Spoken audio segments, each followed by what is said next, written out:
তো হ্যালো বন্ধুরা, আজ সকাল সকাল আমি বেরিয়ে পড়লাম রাজাকে নিয়ে। আজকে রবিবার আছে, তো চলো দেখি ভাঁজ হচ্ছে নাকি। তো আমি বেরিয়ে পড়লাম রাজাকে নিয়ে। তো রাজাকে নিয়ে বেরোবার টাইমে আমাকে একটা জেঠু কল করলো, যে মানে মাছ আনতে হবে। তাই আমি জেঠুদেরকে নিয়ে বেরিয়ে পড়লাম। জেঠুরা 3জন যেছে, কেননা মাছ আনতে 3জন 4জন গেলে সুবিধা হবে। তারপরে আমি বেরিয়ে পড়লাম। আর মায়ের রাস্তায় ছাগল গরুর উপদ্রব তোমরা জানো আমাদের পাশে। তাই আমি জেঠুদেরকে নামিয়ে দিয়ে আমি চলে এলাম।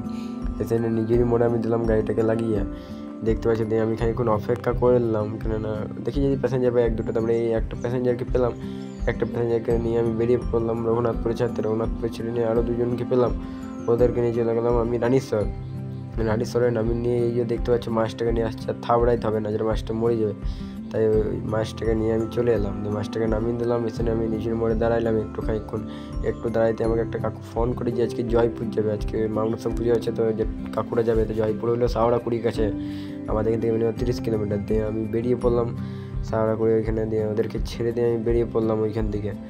ওদেরকে বেরিয়েতে যাওয়ার টাইমে এই দেখতে পাচ্ছি সামনে আমরা মোষের পালের ইয়েতে পড়ে গেলাম। একটু টাইম লাগলো ওইখান থেকে বেরিয়েতে, ওখান থেকে ভালোই টাইম লাগলো। দিয়ে তারপরে আসবার টাইমে আজকে মানে পেলাম শাওড়াকুড়িতে 2টো।